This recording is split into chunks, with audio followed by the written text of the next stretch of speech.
Argylle is such a disappointing movie, but at least I know who the real Argylle is, so I guess it's not all bad. Anyways, let's talk about this thing. As always, this video will have spoilers, so if you don't want to know who the real Argylle is, then head over to my shorts, TikTok, or Instagram and check out my one-take movie review on this movie. But without further ado, let's talk about Argylle. So this movie is directed by Vaughn, the creator of the popular Kingsman series, and it follows Bryce Dallas Howard's character named Ellie, who is an author of a popular book series called Agent Argylle. However, when Ellie finds out that the events in her book actually happened to a real-life spy and Sam Rockwell's character, they both team up and take down an evil spy organization. Jumping right into the good, and the only thing I have here is Bryce Dallas Howard and Sam Rockwell, and they were really the only bright spots in this movie, in my opinion. They had pretty good chemistry on screen, and they made parts of this movie pretty fun and entertaining. They really gave this movie a fun buddy cop feel to it, and Sam Rockwell's character, in my opinion, was probably the most entertaining in the entire movie. He was the one cracking most of the jokes, and his character was really witty throughout the entire movie, and that really worked for me. They both definitely carried this movie, and they really did the best with what they had in this film. And also, I do have to say, I really like Sam L. Jackson's character in this movie as well. I don't know why, but I just thought it was super funny that he was posted up chilling watching the Lakers game while this big third act was going on at the same time.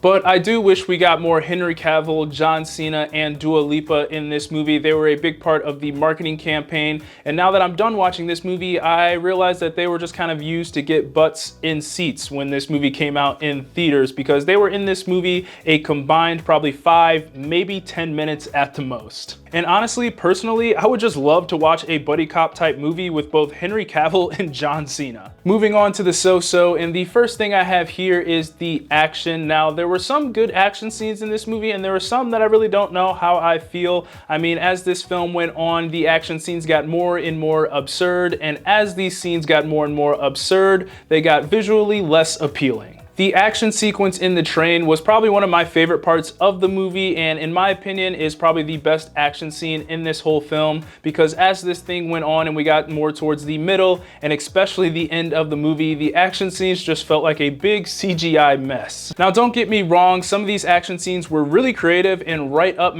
Vaughn's alley, but the CGI and green screens were just so distracting at some points that it really just made the whole scene overall less visually appealing. He definitely has the over-the-top action scenes in this movie, just like the Kingsman movies, but I think the difference here is that the Kingsman movies were much more polished in terms of their action sequences and just way more fun to look at than the ones in this movie. Next for the so-so, I have the twists and turns. Now, there were just way too many twists and turns in this movie, but I will say the first couple they did with Ellie finding out that her dad is the leader of the evil spy organization, the Division, and also that Ellie is Agent Argylle, I thought were pretty good and worked well, but all the twists and turns after that I thought were just so unnecessary in my opinion. I mean, instead of having Ellie just be a secret spy, I guess she was also a double agent for the Division, and she could also be controlled if the Division said these certain code words, which wasn't brought up until the final fight of the movie, which was really random in my opinion. And these weren't even all the twists that happened in the second half of the movie. By the time we got to the final act of this film, it felt like there was a twist about every 5 minutes in this film. And I know this movie wasn't trying to take itself too seriously, it just wanted to be a silly spy thriller, but when you have all these twists and turns in succession at the pretty much end of your movie,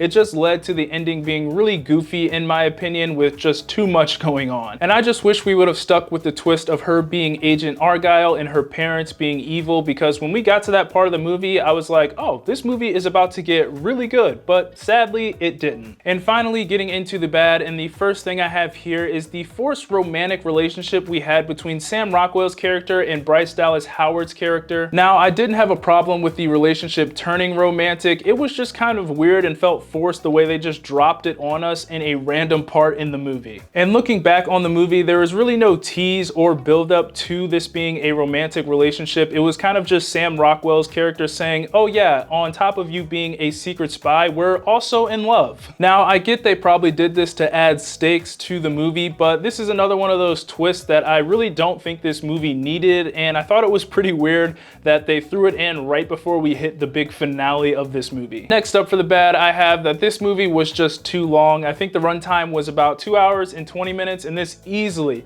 could have been under under 2 hours, and going back to the twists and turns, I feel like everything kind of goes back to having too many twists and turns in this movie. But when you have all those twists and turns, you got to take time to explain them and make them make sense, and that probably added to the runtime of this movie. And even though I thought the first half of the movie was paced out pretty well, when we got a bunch of exposition dumps in the second half of the movie to explain all the twists, it just made this movie way longer than it needed to be. And finally, for the bad, and I briefly mentioned this earlier in the action scenes, but the CGI in this movie just wasn't good overall and was really distracting throughout the entire film. And I'm definitely not blaming the CGI artists that worked on this film, because my guess is that they were overworked, underpaid, and forced to meet super tight deadlines, so by no means is this their fault. And I don't like to judge a movie by its CGI, but when it's this distracting, I just have to mention it. A lot of the scenes, as I said before, especially the action scenes, were overshadowed by the CGI, and which sucks because there are a lot of fun, good scenes in this movie,